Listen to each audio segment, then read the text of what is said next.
were asked some questions about that time frame of August of 2023 when you were asked and you turned over sort of screenshots to troopers from the state police, correct?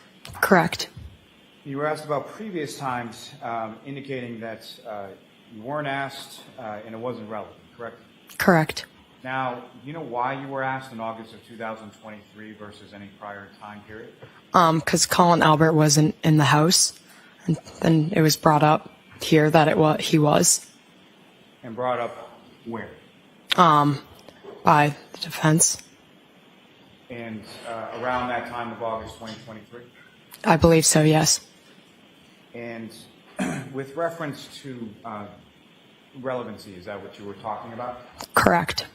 And what, if anything else, you're close friends with Colin Albert, is that correct? Correct. What, if anything else, has either your family or Colin Albert and his family undergone over the course of the pendency of this case? Objection. No, the door's been opened. I'm allowing it. Well, basically harassment. And harassment by who? Bloggers, people online. And what, if anything, in relation to Colin Albert being in the house has occurred as far as the harassment that you're talking about? Can you rephrase? With reference to what you were talking about as far as the relevancy of Colin Albert being in the house at that time, what, if any, harassment was there in relation to that and in relation to Colin? Well, Objection. No, go ahead. She can answer. Colin wasn't at the house, so he's being harassed he was not at the house when John was there, so I drove him home. So the people are harassing him saying he was at the house when it's not true. When you speak about harassment, what specifically type of harassment are we talking about? Constant phone calls, emails, awful messages. Objection. I'll allow it. Focus on this witness, not Colin Albert at this point. As far as you and your family, what, if any, type of harassment have you received? People showing up at our house, people emailing my school,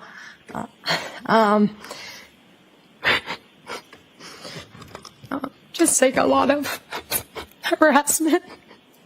Can I have a moment, please? Sure.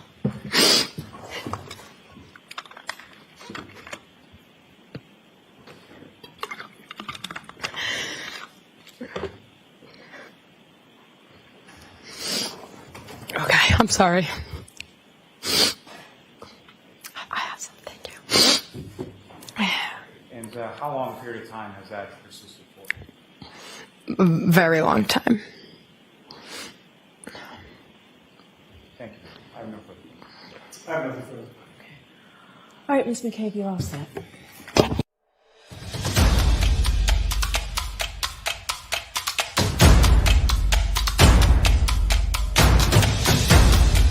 You are listening to the Roberta Glass True Crime Report, putting the true back in true crime.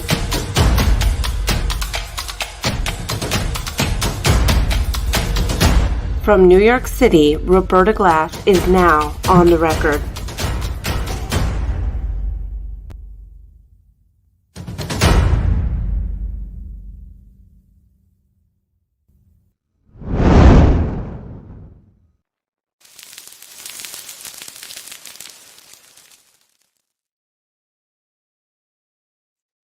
Okay.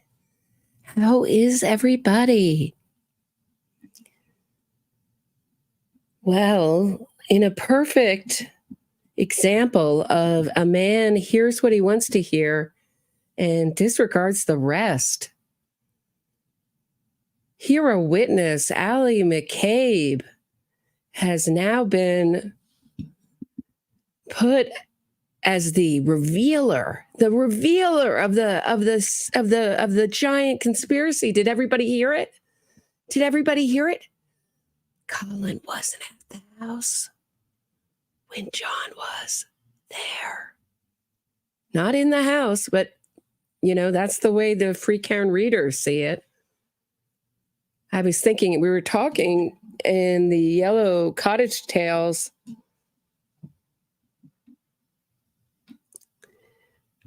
chat today, how are they going to spin this? And I said, crocodile tears, boo hoo hoo. And of course, Aidan Kearney, Turtle Boy, went that way. That's Karen Reed's ferocious blogger, lapdog, went that way. But now the new message is out that really she just let it all out. She let the conspiracy out. And really what they're not getting is that this is a circumstantial case. This is not a movie. This is not an action movie. This is a trial. Adam Lally is building a circumstantial case in minutia. And that's where you really see how the whole thing came out. And what innocence fraud campaigns do is make things very easy, very simple. Oh, it was a blue wall of silence. He walked into the home, even though there's no evidence of it. The greatest moment I thought today, and I'm going to bring Grant Smith Ellis, who was in court, up in a second to talk about it with us. But when they were talking about the dog bite, they had a dog expert, and in cross-examination, Petty Yannetti said, am I right? Or was this Alan Jackson? No, I'm sorry. Excuse me, guys. I got it wrong.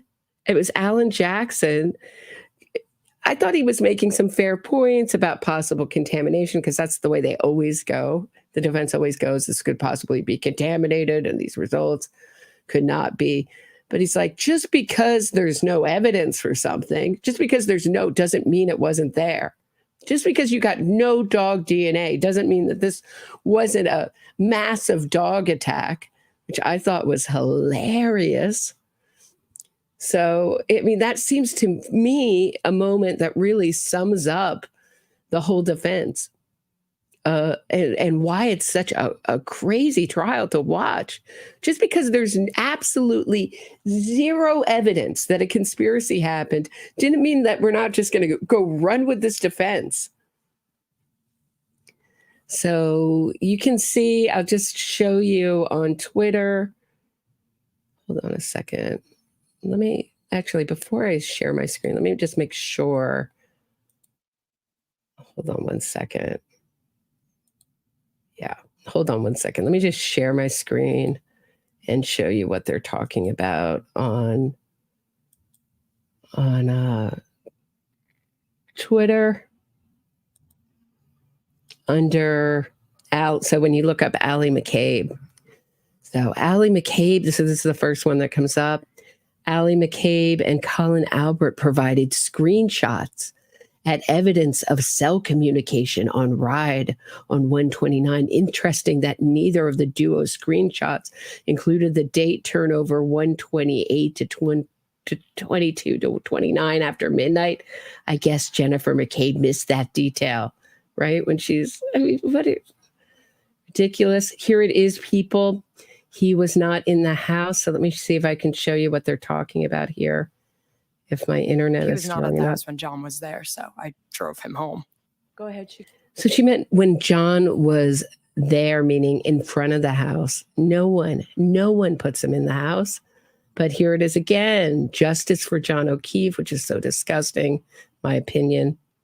Meaning the only way you can support the O'Keefe family is by trying to free his alleged killer. Colin doesn't remember what time he left to go out, where his friend lives, how he got there, who was there, what they did. He doesn't remember how he got to 34F, but he knows for a fact Allie McCabe picked him up and he left exactly at 12:10. Well, let's talk. I mean, it just goes on and on, the same thing. They go on and on about Allie McCabe just put John O'Keefe in the house, then immediately started crying.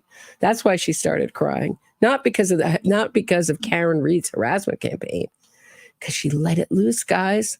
This is such epic dumbness. I don't even know if I can handle it anymore. The epic dumbness of this campaign is something to behold. Here is Grant Smith Ellis. He's been waiting patiently backstage, talk about what he saw in court. He's been 1 of 10 journalist in the courthouse. Welcome, Grant Smith Ellis. Thanks for waiting. Oh, you're muted. You're muted. You're muted. Okay. I can see it. You're still muted. Hold on. Let me see if I can unmute. Is it me that can do it? Still muted.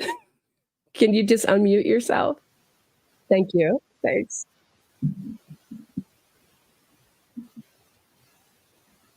I can't hear you.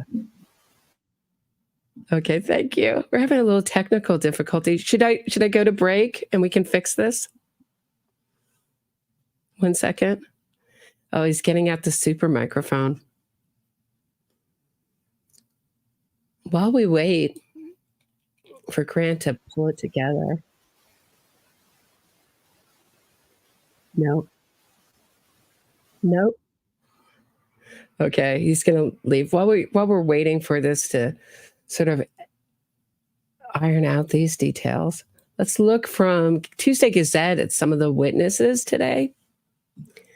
So we started with Terry Kunn, the forensic scientist with the University of California, Davis Veterinarian Genetics Laboratory Forensic Unit. No dog DNA found on the samples taken from the victim's long sleeve shirt. And Murder by Maestro, and shout out to my mods, Tommy D, Murder by Maestro, and the Society page. Thank you all for the hard work you do, keeping the chat civil. Said the best comment. He said the free Karen readers are going to be mad that John O'Keefe's entire arm wasn't sent to the lab, which I thought was apt.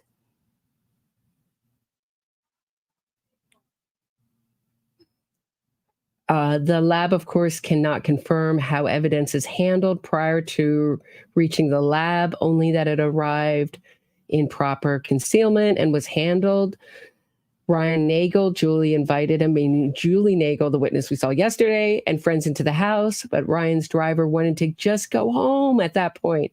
Did not see anyone get out of the SUV in front of them, drove past the SUV and noticed a woman facing forward and the cabinet light on, did not notice the passenger from that viewpoint, not interviewed until many months after the incident. Heather Maxon saw a woman and male in the SUV. That was the big surprise witness for me, Heather. And because she's pretty much the only one who can place John O'Keefe, who actually saw John O'Keefe in the car, in Karen Reed's SUV at the time, did not see the male exit the SUV driving away. She noticed the female driver and the cabinet light on, did not notice a passenger from that viewpoint, not interviewed until many months after. And Richard D'Antonio remembered a parked SUV, recalls SUV having an engine light on. Everybody remembers the same thing, does not recall ever seeing a male leave the SUV, did not look at an SUV as he left. So maybe we'll have better luck with Grant this time. Let's see if we can get some sound. Oh, I know we have sound this time. How are you, excellent. Excellent. So tell me, what was it like in the courtroom today? Certainly a lot of us noticed that Karen Reed looked worried today, looked fraught, looked like the weight of this trial is weighing on her. What did you notice in the courtroom? And welcome. Yeah, thank you for having me. Karen came in having a decent morning. She looked like she got some rest. She was happy. But then when the testimony came out, first that there was no dog DNA as confirmed by the UC Davis forensic analyst, that not just that there was no dog DNA in the PCR testing, but in what's called meat ID testing, which is apparently a more robust form of DNA testing, there was also no dog DNA found. So then Karen's mood went downhill. And then when I believe it was the backseat passenger, when folks started testifying about Karen's car in front of 34 Fairview, she got more nervous.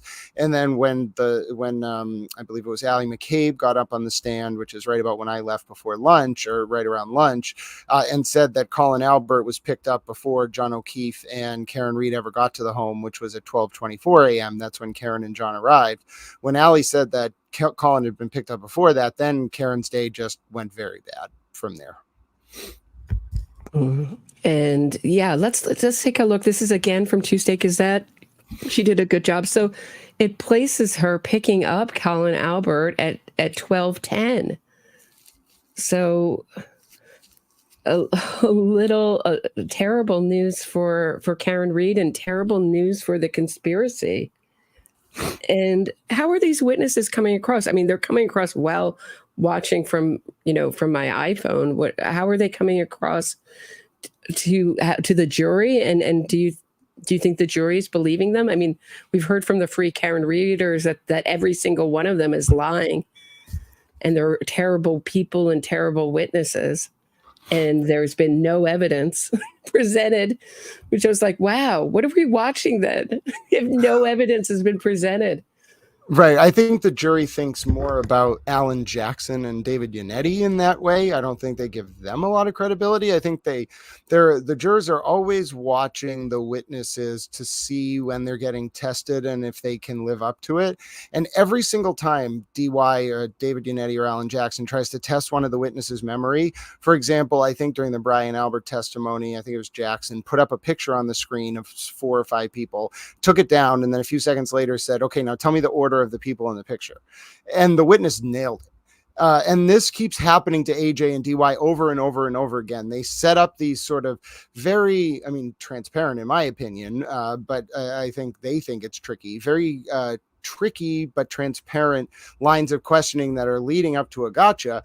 But then when they get to the gotcha, the witness just owns them and just either makes clear what happened or corrects DY and AJ about a material fact or points out something in the timeline that DY and AJ got wrong. It's not just the witnesses are appearing credible to the jury. It's that the witnesses have a stronger command of the facts in some cases than DY and AJ. Does that mean that the witnesses know every answer to every question or remember everything? No, but it does mean that sometimes DY will say something like, oh, doesn't this video show the bar at 2:14 a.m. and a witness will right away go, no, that's 12:14 a.m. And that kind of stuff really makes the witnesses look good to the jury and makes DY and AJ look bad. And that's happening over and over. And it can only happen so many times until the jurors just stop writing down notes when AJ and DY are on cross.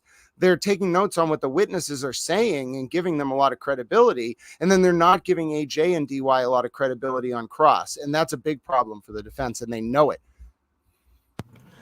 Yeah, I'm just shocked at this defense. And I was thinking back to what was a witness I thought was really not credible. There's been a few, Elizabeth Loftus and Ghislaine Maxwell's case for the defense. But I was thinking about a witness in Ghislaine Maxwell's trial who obviously he'd been in and out of jail. So really someone that you would think that the defense would just destroy. And yes, he would not be someone I would want to have over, but there's just a certain, because also a lot of what he was saying was supported by other witnesses. And what we're seeing, I think, is a giant web of each witness is supporting other witnesses' testimony. So I think what Lolly is making is an unbreakable web here for the defense of circumstantial evidence. What do you think? Yeah, absolutely. My handwriting. Sorry, I got distracted by the super chat.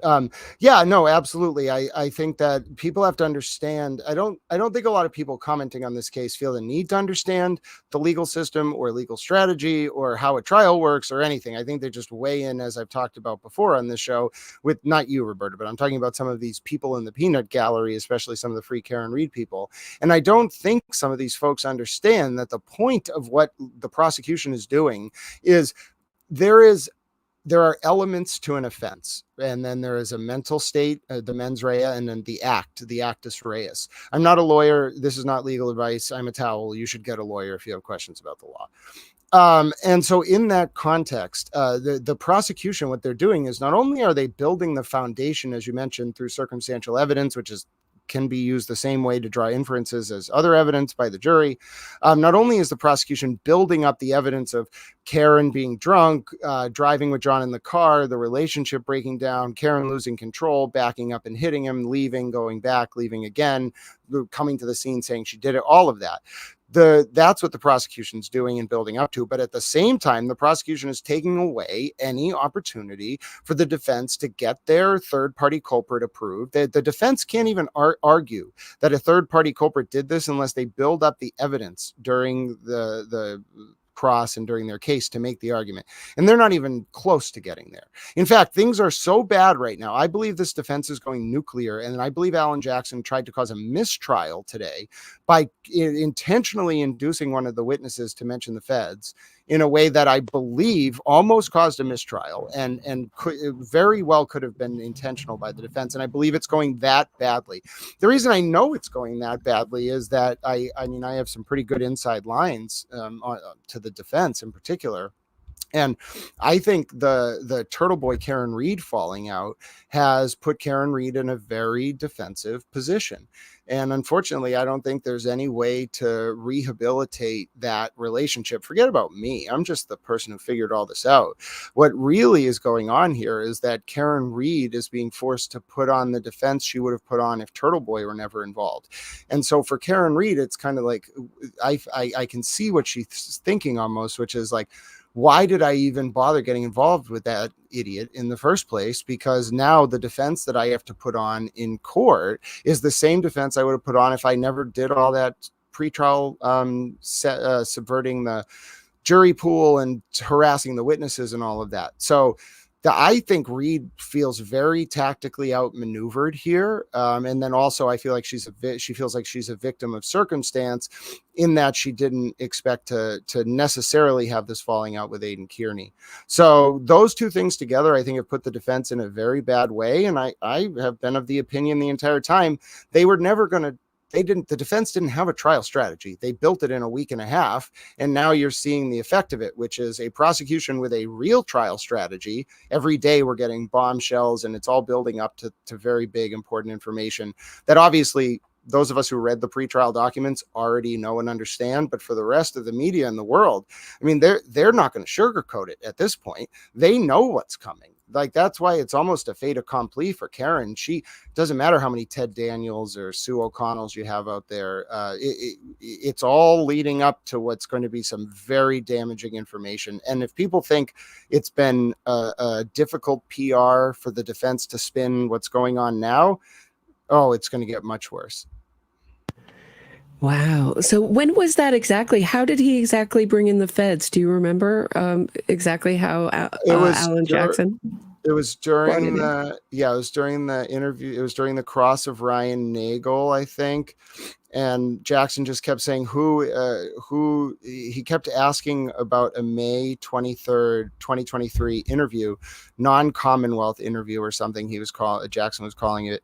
He just kept asking until the witness said, the witness is saying, I don't remember who interviewed me in May of 2023. And Jackson kept pushing. And then eventually the witness was like, maybe it was the feds. And then, oh God, the whole courtroom gasped. I gasped. I had to leave the courtroom. I literally got up and walked out. I couldn't be in that courtroom anymore. Wow.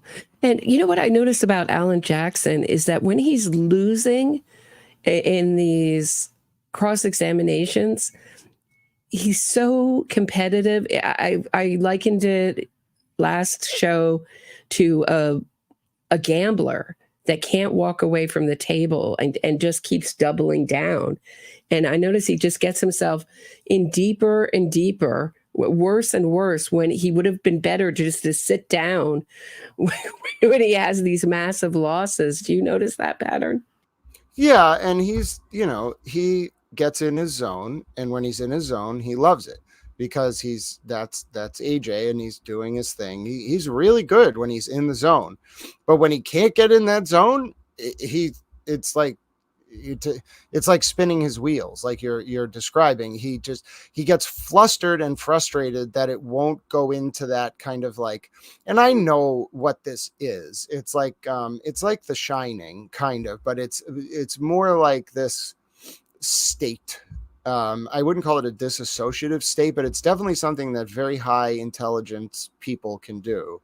And I see when Alan Jackson is able to do it, the fluidity of it, the delivery, all of it. But again, I think Alan Jackson feels entitled to turn this skill set on and off. And he doesn't realize that it's a gift when it's able to be turned on, and when it's not there, it's not like a character flaw. It's just you can't tap into it at that moment. He almost I can see him when he can't grab the muse, feel like it's a personal failing, and then he tries to make up for it.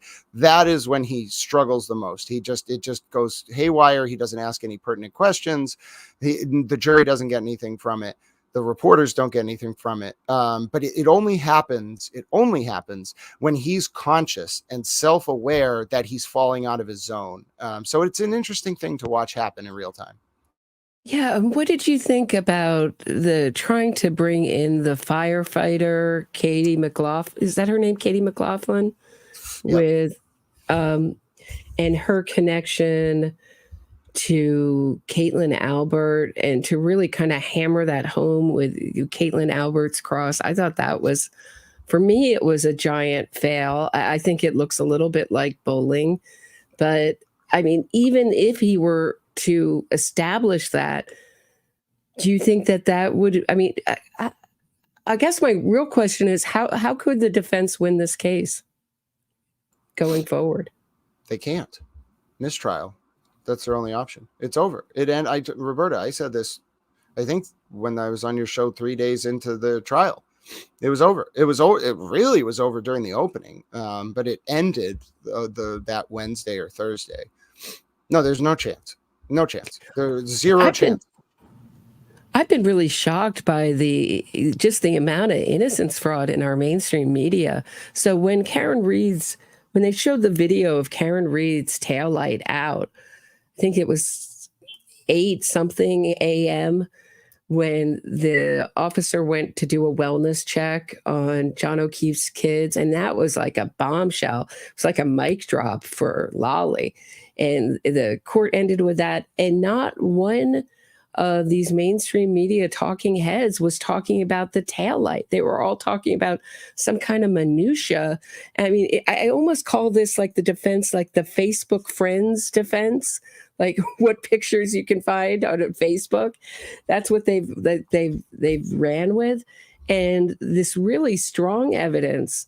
So we have Karen Reed's own words saying, I hit him. It's 15,000 variations to 10 different witnesses. We have that starting the trial. We have her weird behavior with the family, never talking to Paul O'Keefe and Aaron O'Keefe ever again, the whole O'Keefe family and her whole set of friends, basically, that knew John O'Keefe after she did this. And you know, I was covering another case, the murder of Dan Markell, before this, and there's a unindicted co-conspirator in that case, Wendy Adelson, who did the same thing with her children's grandparents.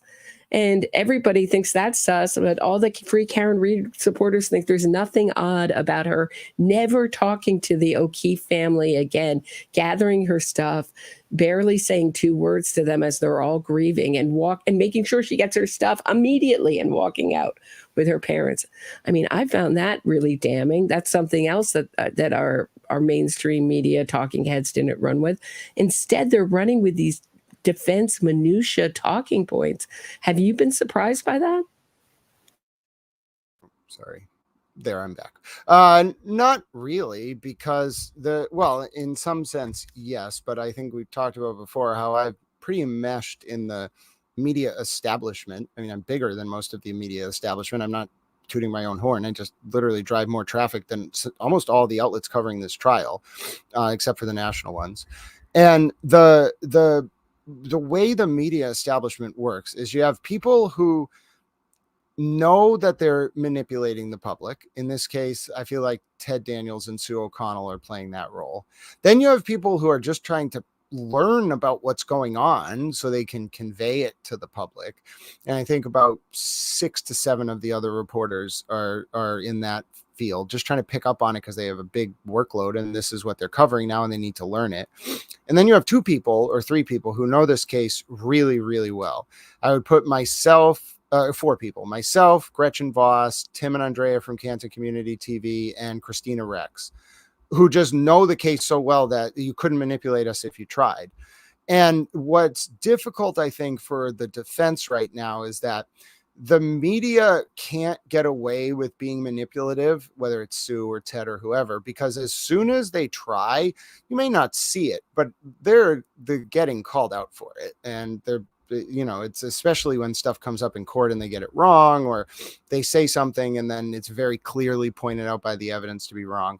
That kind of thing, I think, is what's really frustrating the defense. The defense has a very traditional understanding of the media apparatus. Like Ted Daniel is a perfect example. Like that's the type of people AJ can work with. Sue O'Connell, etc. Court TV, not even Court TV. I think literally old school establishment media figures. The defense and some of the media don't understand this phenomena of real-time information dissemination. They don't understand, and they really resent the notion of sort of independent reporting. And it's because salacious propaganda sells. And this is an industry for a lot of people. It's not a fact-finding exercise. And the defense has been preying on the fact that there is a very real desire for these networks to sell clicks and views by promoting this fake conspiracy. And the defense honed in on it. They found networks that would go along with it. Now that the defense's theory is sort of pitter-pattering out, the media establishment, as I have said to people many, many times before, the system always protects itself first, whether it's with Enid Kearney and his reported dealings with the federal government by way of Karen Reed, Alan Jackson, and David Yannetti, or whether it's the media establishment. They always protect themselves first, and they're not going to go out there and hang themselves out to dry, having bought into this defense smear. So they're going to gratuitously play this down the middle, even though, in my opinion, almost all of the media establishment is fully aware that Karen Reed hit John O'Keefe and left him to die on the lawn and is aware of the facts and how it's all going to play out. They need the clicks and views. What they don't realize is people would still be tuning into them and giving them clicks and views if they covered the trial from the perspective of finding truth. But this doesn't register with the corporate American media apparatus. It doesn't think that there's a market for the pursuit of truth. It thinks only in terms of salacious headlines and vacuous propaganda, which is why the defense saw a little window here, I think, to try to fight this in the court of public opinion. It didn't work in the end, but yeah, there was some real power playing going on here, in my opinion, between the defense and the powers that be in the media world. But the defense, the Karen Reed defense, thinks that they think they're too smart. They think too highly of themselves, and they do this tactical maneuvering and posturing with people who are not ready to play at that level, and it ends up exposing everything they're doing. And it's pissing off the justice system, which is worse. It's one thing if you're just kind of out there messing around in the public arena doing PR, but when you start really like messing around with the intelligence community and the justice system and the courts, of course they're going to rain hell down on you. Really? So it's like, forget about me. Like, this ship sailed like a month and a half ago. Some of you are screwed, like really screwed. It's like congressional screwed. And it doesn't matter anymore. I hope you realize I checked out like 5 days ago. Like, you're all screwed. Every one of you. What do you mean screwed? What do you mean screwed? Well, okay, so we've talked a little bit about this before, but 1, this is an election year. 2, Josh Levy was there in the U.S. Attorney's Office in Massachusetts when Rachel Rollins ran a pretextual playbooks by opening a fake investigation into a political rival and then leaking it. So Josh Levy was already taking some heat in that OIG probe. Now, Josh Levy, in my opinion, and everyone involved with the Reed defense, forget how this trial goes. They're going to have to answer to the DOJ's OIG because because this is an election year and the Congress, which the subcommittee in the House that's in charge of the DOJ's OIG is the Government Affairs and Oversight Committee, which is run by like a virulent right-wing Republican who would love nothing more than to embarrass the Biden administration by pointing out this really weird stuff that happened. And by the way, Rachel Rollins and Rayla Campbell and Turtle Boy helped the Biden administration take out Joe Kennedy when he was running, Joe Kennedy Jr., when he was running against Ed Markey for JFK's old seat. Right now, the primary would be between Joe Biden and Joe Kennedy Jr. if Joe Kennedy Jr. had won that seat. I don't think folks really understand what happened here. I mean, I fully understand what happened here, and I'm assure you that I've taken steps to make sure that people involved are held accountable. But I don't think people understand. This became way more than the murder trial of John O'Keefe. This became the defense compromising the Department of Justice for its own purposes. And in turn, people above the Department of Justice coming to realize it and then being like, oh, dear God, how did this happen? This story is not ending with the Karen Reed's conviction. Story is not ending with the civil lawsuits. This is going to be a very big deal for a very long time. Jill Downey, I saw defense attorneys on Twitter saying that Allie getting in the harassment shouldn't have been allowed, mistrial, because it didn't come through testimony.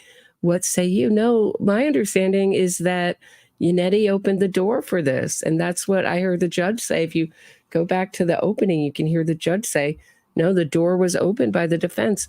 What are your thoughts, Grant? Yeah, so I'm still plugged in. That's a very good question because there's two different things that happened today. One was Jackson inducing a witness to say something the judge ruled couldn't come in. And then there was what we're talking about now, which is the witness bringing up the harassment, which has already happened, I think, once before. And the difference there is that a witness giving a natural answer is within the scope of the court's order. So if the court says you can't talk about Turtle Boy, the harassment, whatever, then you can't as a lawyer. You can't ask a question, you can't induce it. But if you ask a question, especially on cross, where the witness is hostile, where you literally give an opportunity to say that, that's not a mistrial. What's a mistrial is if you induce a witness to give an answer you know is in violation of the order, which would be doing something like trying to get a witness to say the word the feds. That would cause a mistrial, not opening the door to a witness saying whatever they want. That's different. Interesting. And am I wrong? But I thought that, and I can't remember which witness did this. I thought there was a witness who mentioned harassment before. I'm thinking it might have been Brian Albert. Right. It was Sr. one other witness did the same thing to AJ. He opened, or DY, they asked a question that opened the door to that answer, and the witness just answered that way. That I hope folks understand, though, the witness is allowed to do that. That's called a natural answer. It's different when the lawyer tries to induce an answer that would violate an order. That's not a natural answer. That's the difference. Yeah, but my question's a little bit different. My question is, why wasn't the door opened yesterday or whenever this, I can't remember. I'm sorry, guys. When the other witness mentioned harassment, was the door open then? And it just didn't. But that's not really that's not really what opening the door means. What the judge is opening the door as it's a bifurcated it's doing two things at once. Firstly, it's saying it opens the door to it being in the closing, first of all. And then second of all, it opens the door in that context of that question to the witness saying something. Not because that one question was asked, everybody can just go up there and start asking questions about the harassment. No, it's a little bit more limited to whether the judge thinks the question opens the door to that. I wouldn't say it's carte blanche to then start asking. We could get to that point where the questions could be asked about it, but I don't think we're there yet. We're still in the arena of if the question itself, the narrow question in the question at issue opens the door to the witness giving a response that says something about the harassment, then it's permitted. Otherwise, the judge will strike it. How do you think Lally's doing? I see a lot of comments. Lally, I'm so frustrated with him. he's losing the jury. Is he, for what you've seen from the jury, is he losing the jury? Is this too tedious? Is this too long? Is this too much minutia? Is this enough, or that he's not explaining what the evidence means? I know he really can't explain what the evidence means, but is he telling a good enough story with the witnesses and with the evidence he's presenting? Oh, he's telling exactly the story that needs to be told and exactly the way it needs to be told. I don't think I've ever seen a human being so show such a strong command of the jury. This man, I know folks aren't in the courtroom, and at a certain point you only have to be in there for a certain number of days before you realize what's going on. And what you're not seeing on TV is the jury looking at this man like he's some kind of like apotheosis of like a prosecutor. They just look at him like when the witness said, when one time I think it was Yannetti said to the witness, would you take my word for it if I told you John O'Keefe was more than 6 feet tall? And the witness said, I would take Mr. Lally's word for it, not yours. All the jurors were smirking and knew exactly what the witness was saying. This, I'm not kidding. This was over weeks ago. Not only does, and I'm not explicating that, so allow me to do it for you.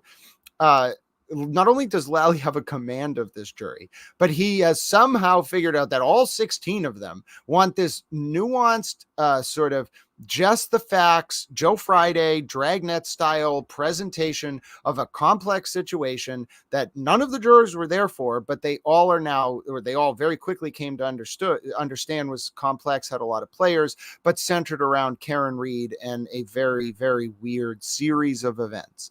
So it's not, the jury knew Karen Reed was admitting to her guilt on day one. The question the jury then wanted to know was, how the hell did all those people end up on the lawn? And if you're Adam Lally, that's exactly what you wanted them to be asking. I swear on my God and Jesus Christ himself that this man has that jury in the palm of his hands, unlike anything I've ever seen. And there is no way he could lose them, because it's not even like he has them in the palm of his hands on a few issues. It's like DY and AJ are so outmatched on every single relevant issue in this case. I'm talking about Karen's actions, Karen's statements, the witnesses' statements, the first responders' statements, the smattering of blood evidence, even though we haven't seen it all, the smattering of forensic evidence, even though we haven't seen it all. We haven't even gotten to the car evidence, and they already know. And they already don't see DY and AJ as credible on anything. There is no way that Karen can come back from this. She knows it too. She knows it. Okay, so then I'm going to ask a question that I've heard a criticism of you, Grant, that you're too emotionally invested and that is coloring your view. Can you answer that? No, I think what you're seeing is I know the facts very well.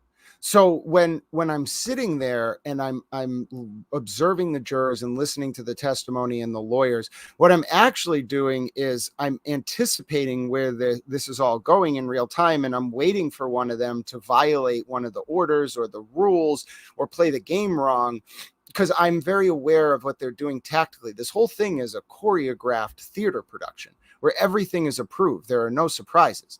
So what you're not seeing is you're seeing an emotional investment in the fact that I know everything that's going to happen because it's choreographed, but that's just a byproduct of thousands and thousands of hours of reading every document, going to every hearing, things like that. So no, this analysis comes directly from the fact that I know where the lawyers are going before they go there, because I'm as in tune with what's going on moment to moment, probably as the judge. So that's what you're really seeing. If you could hear the judge talking, she'd probably be saying similar things. I don't know. That's my opinion. Interesting. Eva asks, will Lally explain photo of Colin's knuckles? Colin Albert's knuckles. I forget what day that was from or what Turtle Boy image that was from, but I don't think it has any, I know for a fact it doesn't have any relation to that evening, because Colin Albert wasn't in the home when John arrived. And no matter how many times people get this nailed into their head, they just will never understand it, because it isn't a matter of what the facts show. It's what they want to be true. They want Colin Albert to be responsible. They want somebody else. They want the dog or a pig or a coyote or whatever the hell we heard of it. They want someone was saying they thought it was a pig today without realizing that the expert was like, yeah, well, bacon grease can cause that. You know what I mean? So it's ridiculous. I know. I mean, I eat a lot of bacon. I was like, I'm definitely in trouble for some pig DNA. Let's take a look at once again. Thanks, Tuesday Gazette.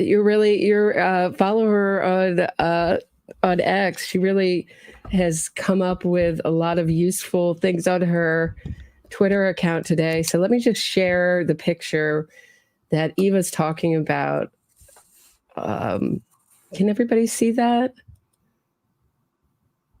So no visible wounds. This was taken February 11th, photo from the welcome home party for a friend coming home from the deployment of the Marines. No visible wounds on Colin Albert, meaning he couldn't have taken part in any kind of... That's what she was referring to. Okay. I remember a long time ago, someone, I think Turtle Boy or something, found some image of like him with a bruised knuckle from like 7 months under, like before or after or something. But no, that image I think is actually interesting because it shows his hand not damaged. What was it, 10 days or 11 days after? But I don't think anyone serious ever thought this young child ever did anything because he was never there in the home when John arrived and was outside with Karen. So I never really understood the point. I thought it was really all designed to punish this poor child. And really it's a reflection more. And I have come to terms. I think Karen and I are on surprisingly good terms because I don't believe a lot of this pathology was Karen, of the smearing these witnesses and all of this. I think she had the idea and wanted this to be a plausible defense. I don't think her plan was for it to get as vicious and ridiculous as it did. So to some extent, I think that sort of targeting of the child in a way that was vacuous and not related to the evidentiary record was a reflection of the Turtle Boy pathology. And that's probably why the defense has, if you notice during their cross, they ask about maybe 10% of the stuff that you saw Turtle Boy throwing at the wall. And that's for good reason, because 90% of it would never have made it into evidence because it was literally not real. That's interesting because, I was very interested when Lally said, as far as the objection to the photos, we don't know how. I think they were a firefighter McLaughlin. I don't know if these are real. And I was just curious. I've just never seen a defense like this that is just so, I don't know, so shallow, such a Facebook friend defense, or sort of like the other thing I think of is 6 degrees or 6 degrees of Kevin Bacon, or it's like 6 degrees of John O'Keefe, or some kind of conspiracy. It's just so thin. Well, I think it's why it's created I don't mean to jump in. I just think this is so important. It's created a network of people who over the years were victimized by Turtle Boy, but never in a way that was public enough for the system to care. The system was just letting Turtle Boy brutalize people for years and years and years and years because he had a lot of friends and he's just got, he plays with the government, in my opinion. And as a result of that, this Karen Reed trial has somehow linked together all of Turtle Boy's victims who have somehow come together and held this man accountable. And as a result, I think what we're really seeing here, as someone said it in the comment right here, the prosecution is doing two things. It is both convicting Karen Reed and also demonstrating to the public, as I mentioned with the speaking trial, just how subversive Turtle Boy is. And in fact, I believe Karen Reed herself is in fear of Turtle Boy. In fact, I can confirm this. Not from Karen, but I can confirm this from people who are very close to Karen. I think once she split off from him, became very concerned that he was going to start retaliating. I don't think he's done it yet because he's not that much of an idiot. But yeah, I think that's the next real story here. Just what happens? Does Karen Reed become Turtle Boy's next victim? And interesting, Latin Rican says Lally is dispelling all the nonsense before all the real evidence. I hope these families sue everyone, meaning civilly, deserving of it, I will enjoy that very much. Do you think there are civil lawsuits coming after this trial? Oh yeah, no. The question isn't if there are civil lawsuits coming; it's how many and who is going to go after who, because there's only so much money, right? So Aiden doesn't have that much money. He's going to be tapped by like the first or second victim. Some of the lawyers have a lot of money. Karen's family might have some money. Some of these reporters who were doing some very bad things probably have some money. State police probably have some money. A lot of people are going to be paying out a lot of money. There's hundreds of millions. Most of it probably will never be seen. Hundreds of millions. Mark my words. Write this sentence down right now. Hundreds of millions of dollars in civil liability. Hundreds of millions. And the one thing I wanted to go over, which I thought was interesting, was in Allie McCabe's testimony where she broke down. She said, they said, who are you being harassed by? And she said, bloggers, people on the internet. Is the jury going to understand that those people are all connected to Karen Read, that they're really Karen Read's flying monkeys? Do you think that the jury's going to understand that? No. And I mean, listen, people want to call me biased. I don't think it's really Karen Read's fault. I think she let it get completely out of control, but I don't think that's her pathology. Her pathology is way more like you'll know it's Karen. Like if Karen is upset with you, you will know it's Karen. The Turtle Boy pathology is way more indirect, proxies, subversion. And that I don't think that the jury is going to put together that these like crazy people on the internet following this moron were doing it because Karen Read linked him up with the FBI to get him out of a criminal charge to do his PR. Like, yes, that's how it all played out, but I don't think anyone's going to put that together on this jury. And I think what they're going to hear is just the witnesses testified against Karen and got harassed, which is very bad for Karen. Like what Karen needed was, and she didn't realize it until it was too late. And listen, Karen, I'm not exactly pleased with you right now because of all this nonsense going down. But what Karen really needed to do was she needed to make it clear to the jury that she became a victim of him too. And instead, she committed too early, in my opinion, to this don't mention it thing. She acceded to the Commonwealth's motion to not mention Turtle Boy at all. I wouldn't have done that. Yes, I don't think at the time she made the decision in pretrial, which was 3 weeks ago now, she knew what was going to happen in terms of him and her falling out, but I would not have done that. I would have gone completely the opposite direction and then used that as an example of how it wasn't necessarily Karen doing it. It was Turtle Boy, but it's too late now. So now all the jury is going to think is that it was Karen doing it. And she's pissed about that. I can see it. I can see it in her eyes. Yeah. I'm going to have to disagree. I think you're being a little too nice. I mean, I think Karen Read, I think they're soulless mates. I mean, if there's such a thing, I think that their dark triad characteristics are simpatico, and they certainly have the same kind of contempt for any kind of for the O'Keefe family and anyone who doesn't believe that Karen, isn't going to hop on board their fantastical nonsense. Yes and no. Turtle Boy, there's nothing left inside. Like there's nothing there. I mean, I wouldn't call him like a human. It's just like a shell. Like he's very sad. He's very empty. You like the vibe, but there is no vibe because he's like, I would describe him as dead inside. So like, there's nothing to take away. He has nothing left. Like once his money's gone, like that's it. Karen, oh my God. Like Karen is like an aristocrat, basically. Like, I think she's a little bit of a sociopath. Someone said they're only pissed that he failed. Yeah, but I think they're also pissed that he went a little bit too far and like didn't play the game right. He was disrespectful of the powers that be. He just didn't respect where he was and how things work. And so that's the difference. Karen is an actual aristocrat, and I don't think her heart is completely gone.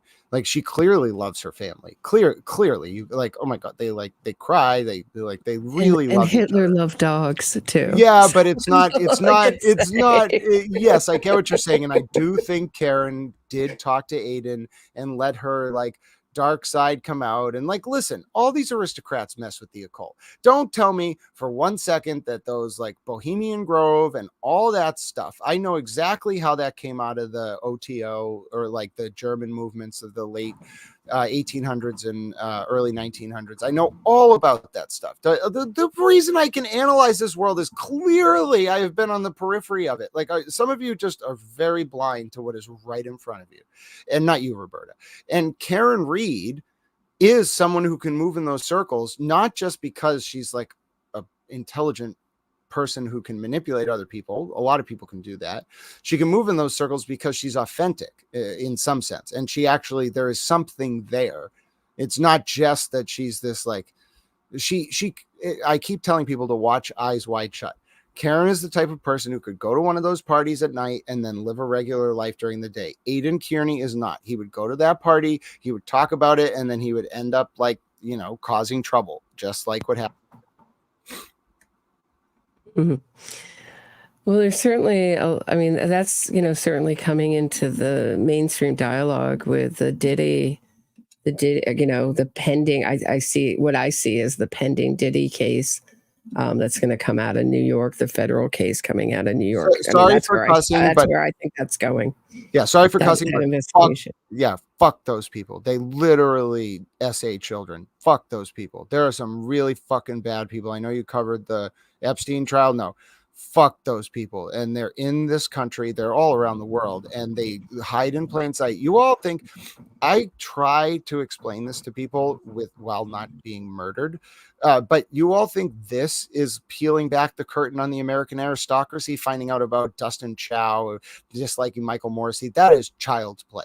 Roberta will tell you. You want to talk about the real American aristocracy stuff? I'm sure Karen's parents have seen and stuff like that. That's some no. Just it's disgusting. Disgusting. Yeah, I mean, what you didn't get, and I don't think what the I so naively went into the Ghislaine Maxwell trial thinking, well, now we're going to finally find out in court how Epstein made his money. Ha ha ha. Never came into evidence. How, and wealth. I don't think that the public really fully understands the amount of wealth that Epstein amassed, and I mean, I think maybe they get some idea of the power, but the wealth, the helicopters, just the palatial estates, one after another, and who he was cohorting with, it was crazy. I mean, just having full-time pilots who would pick up their bags from their buildings. And did you ever read his black book? I annotated the whole thing one time on my Twitter. Oh my God, it was like I was finding like 8th generation like Habsburg royalty. Like, I was finding, oh my God, it was Gawker uploaded it or something. It was, but they didn't annotate it. So when you just look at the black book, you're like, who are these people? I found the owner of the Empire State Building, like the real world of power. Okay, let's back up a little bit. Anyone you see out in the public facing arena for the most part has no power.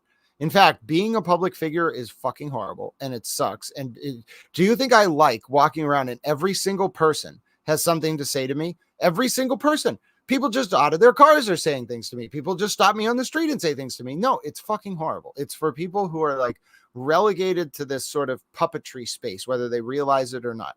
Real power, you see their name in the newspaper when they're born and when they die, and that's it.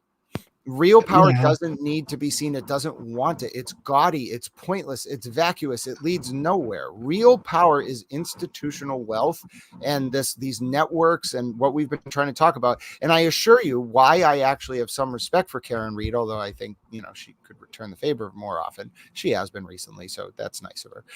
Why I have so much respect for her is I think she understands this. She does it like this. Republic is a very precariously perched institution, and she gets it. And she knows how Aiden almost ruined a very, very, very sacred thing. I mean, they forget about Icarus. They flew right into the sun on this one, and we're watching the ship crash down to Earth right now. Well, this is not the only, this is not the only, this is what I'm talking about on my channel, which is the absolute destruction of our legal system by a multi-billion-dollar movement. So this is not, Karen Reed. I think if Karen Reed gets convicted, and I don't have the confidence that you have, I think you can really never predict which way a jury will go. And the fact that this campaign has kind of been invited into the courtroom is super dangerous.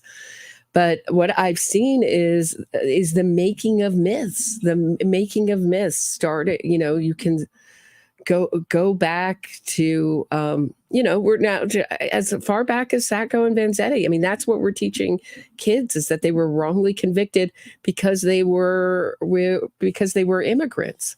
So, I mean, but they weren't wrongly convicted. DNA testing on the revolver in '64 linked it to Vanzetti. So, and they were linked to a Brinks heist like 3 days before. They were like part of a network of anarchists that went around the country robbing Brink trucks so they could bomb courthouses. Oh my That's right. But look what happened to the Weather Underground people.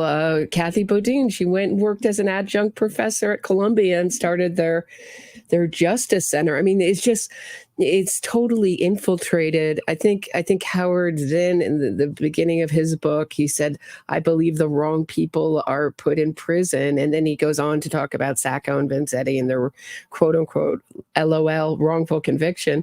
It's this idea that somehow the real enemy is America and our system, so that anybody who gets convicted by it, sort of like a illegitimate conviction. I think that's how they see it. And that kind of has seeped in, that kind of radical ideology has seeped in. And people lawyers are getting rich off of getting out people who've been 40 years in prison. And they're selling this to the press as they're being wrongfully convicted. 40 years, 18 years, looked over by every single appeals court. And then they'll get maybe the Innocence Project to test some insignificant DNA. And if nothing's there, it's a whole thing. It's a whole. Well, if you had asked me 20 years ago, would I have preferred a system that makes sure an innocent person never sits in jail, even if it means 100 guilty people going free? I would say yes, absolutely. Because I thought naively that the only other option was literally letting everyone who was guilty, I thought the only other option was a system that would just put all these innocent people in prison and do it in the wrong way. Now I realize that it is much better to have a system that gives a lot of rights to people from the beginning and then prosecutes them in a way that is respectful towards those rights, so that if the rare innocent person does get convicted, there are remedies to protect them. That really, for me, is when I changed and I started realizing that while there are innocent people in prison and we do have remedies to protect them, it shouldn't be turned into this attack on the integrity of the justice system, that because one person somewhere may have been wrongfully convicted, that means everybody is, susceptible to being canonized as sort of a martyr, when yes, there may be some examples of that, but it is not the norm, and it certainly shouldn't be an industry. Yeah, I have to cut this short, as you know, today, but because I have somewhere to be. But this is interesting. B. Harley says, I think you're talking about Karen Reed. I hope you are. She is manipulative. So, yeah, what do you think of her text messages? I mean, some of them are really cruel, talking about the O'Keefe family. What is your take on her text messages? I think she's emotionally underdeveloped. We talked about this a little bit, Roberta, with the hug that John gave to his former BPD partner's widow in Aruba on New Year's Eve. Karen immediately texted Erin O'Keefe, so John's sister-in-law, and said that John had kissed that woman. So that's Karen's pathology. Yeah, of course she lies. That's what she does. She is a control freak. I think if Karen sneezed and couldn't control it, she'd probably be upset. So yeah, no, I see that. I see her dark side. I've seen it I've never seen it in person, because I think she does a very good job masking, but I've seen her dark side. And I have compared her to the realtor at the end of American Psycho. And yeah. And I think so, to the point on the screen now, I think that was what happened here. I think John was leaving Karen. He had told her 3 days before. She went to the waterfall that night, or maybe she met them at CF McCarthy's and then went over to the waterfall because she was trying to get him back. And she wasn't going to do it in public. Like, she was, she knew John was like kind of aristocratic too. And so he was never going to air their problems in public. You don't do that. They were going to have the argument in the car, and the argument ended in John saying like, yeah, no, I'm sure. I mean, I have some sense. It was John saying, I'm done with you. Like, it's over. You don't need to come in. And and then Karen in that moment, like, especially if she hit the console override button, said, if I can't have you, no one can. And to get to that level, you really do have to be emotionally underdeveloped, because you can be the smartest, most connected, most intelligent person in the world. But if you can't control your emotions, you're going to do something stupid, like going up on a courthouse stairs and throwing someone's chair. And, that can cause all sorts of problems. So I just have two more questions. One is, do you think that the jury can be kept safe? Do you think the integrity of this trial can be maintained via the jury? I mean, they've been threatened. No. Do you think that there is secretly a free Karen reader on there that got on there? I mean, no, that's not what I'm worried about. I'm worried about the jury being doxxed. I've heard reports actually that the state police have opened an investigation into someone who was in the courtroom and was potentially violating the judge's order about describing the jury. Yes, it's allowed in some cases, but we have a very strict media order above and beyond the regular court rules related to dissemination of information about these jurors. I'm not worried about there being a Turtle Rider or a Karen Reed fan on the jury. I'm worried about people trying to dox the jury, threaten, and then pressure the jury. That's what I'm really worried about. And I think that people don't even want to be in the courtroom right now. We didn't even have a full media line the past few days. People don't want to go. It's a very scary atmosphere there right now in terms of protecting the juror safeties. It's a concern. You can see it on everyone's face constantly. Yeah, the Danish girl, just go back. We talked about that pretty much at length, and I think Grant described that pretty well. Just go back. My last question is, should Karen Reed get convicted? Should she get convicted? What's the future of the Free Karen Reed campaign? Will it continue? Will it continue being the cash cow that it is? No, it won't. People like her, like whether she's guilty or not, people like her. So it won't continue as, in my opinion, a movement. It will continue as a support system for Karen, which is all I think she ever wanted. I think she's just very lonely. So she's famous now. She's not just famous, like those people will fall away. She has a real good core group around her. I like some of those people. I mean, people won't like me. I'm not talking about like Turtle Boy. I'm talking about, because he's not in her circle. I'm not talking about some of her family members. I'm talking about just the people that have started to spring up around her, like Dennis and Paul and some of these guys. Like Dennis is a saint, but some of the other guys don't always make the best decisions. But she actually has a strong support network around her. And I'm almost like, this is whether I think she's guilty, but whether she's found guilty or whatever, she now has this support network. And this is what Karen Reed always needed. And so she may like have to be in jail and come to terms with the fact that, that's where her life is. But I think underneath all this, she grew as a person. I can see it. I think she's pissed she's going to get convicted, but she grew as a person. And I don't think that matters to her right now, but I think in time it will come to matter to her. Now, to your question about where the movement goes. Well, a lot of people, some people are going to jail. Some people are going to be tied up in civil proceedings. Some people are just going to fall away. Some people will go on to TV careers. It's like every other aspect of life. You'll kind of see all these different humans kind of live out their lives with this having been just another, maybe big, but nonetheless blip on their life radar. And that's how it always is. That's how we experience everything. This is incredibly important for the people involved and for the people covering it. But at the end of the day, life is going to move on for everyone. I mean, I'm going to go back to covering the regulatory bodies and other court cases, and other reporters are going to move on to their stories, and there will be nothing left of the Free Karen Read movement except for the criminal liability for the people who went too far, and the civil liability, and that will be it. It'll be years and years of stories about the harm that was done over the past 2 years. What is should she get sentenced to say, or should she get convicted of all the charges? What kind of time is she facing? All of them? Mm-hmm. Or can you do a range? All of them would be life, maybe parole. I mean, if she actually is dying, maybe parole, compassionate release, something in like 20 years.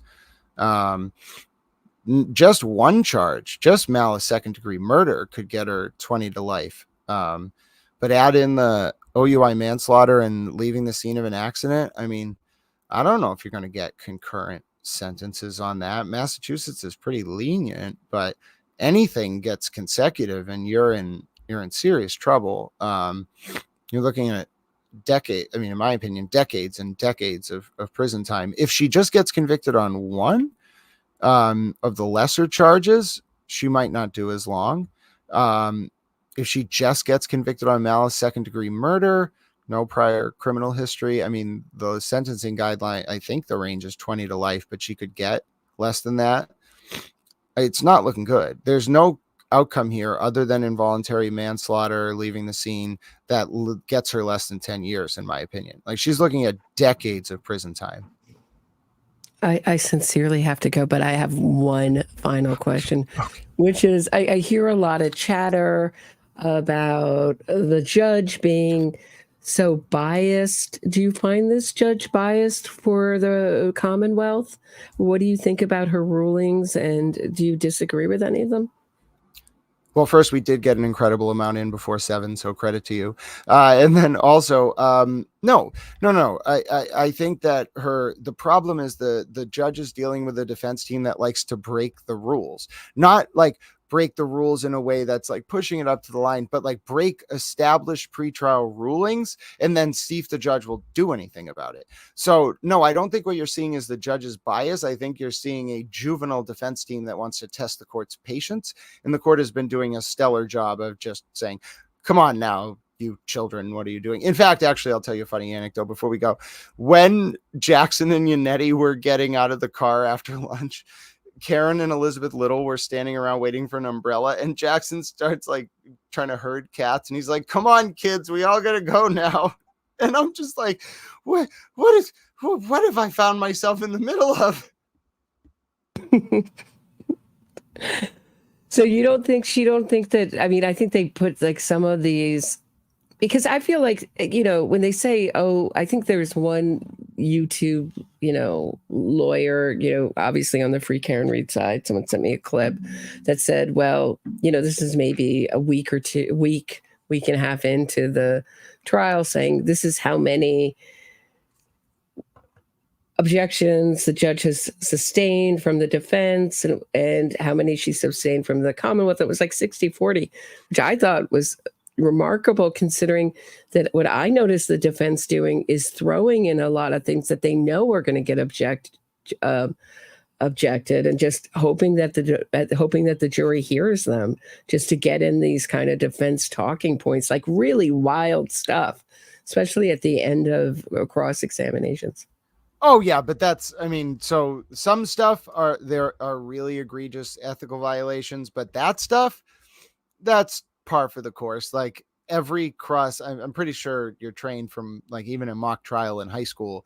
every cross should include you trying to ask a question that you know is going to be objected to because you're trying to make a point. Like that's just Oh, tactical come on, lawyer, Grant. right? Were you practicing flexing your fist? Do you remember that one from yesterday? Oh no. Or So the that's day what I'm before saying. yesterday? I mean, things like There are, that are just outrageous. oh, sure. There are some very blatant ethical violations, but those situations are when Lally's supposed to object, and he has been doing a good job of this before the question gets out. Like your job when you're hearing that kind of question, if you're first chair, is to say objection as soon as you hear a word in the question that's objectionable. But you have to be delicate, because if you're wrong, judge is going to tell you, like, hey, you let him finish his questions. But if you're right, judge is going to strike the question mid-question and not let the witness answer. So it's delicate, but you got to be right. Seriously, this is my last question. I'm just too curious. And then I really do have to go. Is Lally doing this? Is he trying this case alone? Is there anyone supporting him in this besides, I don't know, interns? I mean, it looks. No interns. He's up against this giant defense team, I don't think he has interns. He has a second chair who is ADA McLaughlin, and then he has. Why does she never cross-examine or examine any witnesses or ever? Why have we not seen her? I don't think that she is that kind of attorney. I get the sense that she's like a motions attorney. So Elizabeth Little plays two roles. She both does a lot of the document handing off to but ADA McLaughlin. And then Elizabeth Little also does some oral arguments. ADA McLaughlin only deals with document processing. I don't think I've seen her make one or two oral arguments, but I think that her primary job is evidence and exhibits, maybe like writing motions. And then there's someone else Lally has working with him too, whose job is to keep track of all the exhibits, because she is the person who Lally will always say, can you bring up this exhibit, that exhibit? So he has a team of two people, and that's pretty normal. Where can people find you, Grant? Oh, you can find more from me at Twitter, twitter.com. I guess it's called X now, /Grant Smith Ellis. I definitely drive the most traffic there. I'm up to like 30 million views every 3 months or something. It's getting a little bit out of hand, but I'm working on it. You can find me on Instagram and Facebook at Grant Smith Ellis. You can also find me on Patreon at Grant Smith Ellis. And if you really want to support me, especially because going to these trials is expensive, streaming them is expensive, etc., you can find me on Cash App, Grant Smith Ellis, or buy me a coffee at Grant Smith Ellis. So there you go. Those are all my links. Okay. Thanks so much for listening, guys. Please hit the thumbs up before you exit. Leave me a comment. Share this episode. Support the channel on Patreon. Same thing. Buy me a coffee. I'll be back tomorrow at 6 p.m., the regular time, 6 p.m. Eastern. Thank you so much, Grant Smith Ellis, for filling us in on everything that's happening inside the courtroom. See you tomorrow at 6. Have a great night, everybody.